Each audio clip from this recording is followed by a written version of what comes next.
On the stage of Jacobean England, a brand new kind of monster was born. A villain so cunning, so ruthless, that his name would literally become a synonym for evil. In this explainer, we are going to trace the origin story of one of history's greatest and most misunderstood villains, the Machiavelli. So, just picture this guy. He's a master of manipulation, a schemer who actually seems to enjoy being cruel. He's the one whispering poison in the king's ear, getting rid of his rivals with a hidden dagger, and he always puts himself first. This was the ultimate baddie, the villain that audiences just love to hate. But you have to wonder, where did a character like this perfect picture of treachery, actually come from? Was he just totally made up by some playwright? Or was there a real story, and maybe a real person, behind that villainous mask? Well, let's find out. This type of character had a name, the Machiavelli, and he was everywhere. Seriously, this murderous, scheming figure pretty much haunted English drama. He showed up in over 400 plays back in the Elizabethan and Jacobean days. He was basically the go-to villain anytime a story needed a shot of pure, calculating evil. But here's the thing. This stage villain was way more than just a caricature. He was a caricature, a kind of grotesque exaggeration that plugged right into the fears and prejudices of the English at the time, especially their very hostile view of their Italian neighbors. So, to really understand how this theatrical monster was created, we have to go back to the source.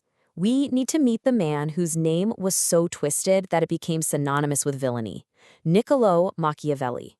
And trust me, his real story is way more complicated and fascinating than the character he inspired.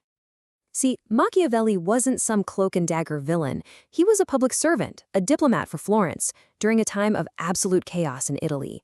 For 14 years, he was navigating this world of crazy alliances and brutal warlords. But then it all came crashing down. His government collapsed. He was arrested, tortured, because they thought he was part of a conspiracy, and then exiled from the very city he had served his entire adult life. So, stripped of his career, kicked out of his home, what does he do? He goes to his study. He even wrote that in the evenings he'd put on his formal court robes just to sit and talk with the great thinkers of the past through their books. Now, that doesn't sound like a monster, does it? That sounds like a scholar, just trying to make sense of the brutal world that had just turned on him. And it was right there, in this forced retirement, that Machiavelli wrote his most famous and infamous book. It was a short little thing he called On Principalities, but the world would soon know it as The Prince. And oh boy, its contents were about to shock Europe to its very core. So the radical idea at the heart of The Prince was this. Politics has its own rulebook, and it's totally separate from, say, Christian morality. Machiavelli wasn't really interested in how a ruler ought to behave based on ideals.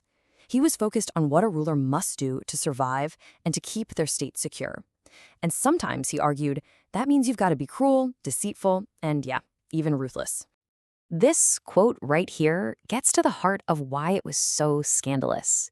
He was basically telling rulers that to be a good ruler, as in an effective and successful one, you might have to stop being a good man.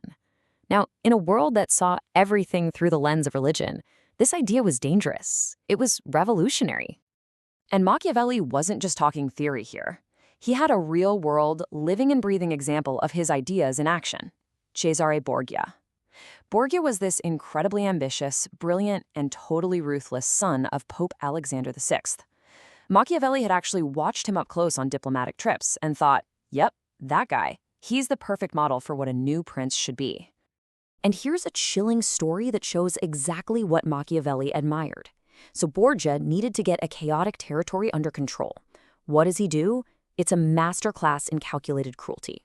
First, he sends in a notoriously brutal minister to do the dirty work. It works, the region is pacified, but now the people absolutely hate Borgia's guts. So, in a shocking plot twist, Borgia has his own minister arrested and publicly executed, leaving his body cut in two in the town square. The people, as Machiavelli wrote, were both gratified and shocked. Borgia got order and managed to deflect all the blame. Just wow. And here's Machiavelli's jaw-dropping conclusion. He doesn't condemn what Borgia did. He praises it. Not because it was good, but because it was effective.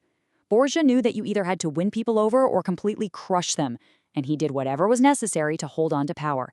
You can see why people started calling this book a handbook for tyrants. So how did this complex, pragmatic political thinker become a one-dimensional, poison-happy villain on the English stage? Well, the transformation really happened when his ideas traveled across the English Channel and crashed right into a whole bunch of pre-existing stereotypes. You have to remember, in the English imagination back then, Italy was seen as this place of corruption, decadence, and shady Catholic plots.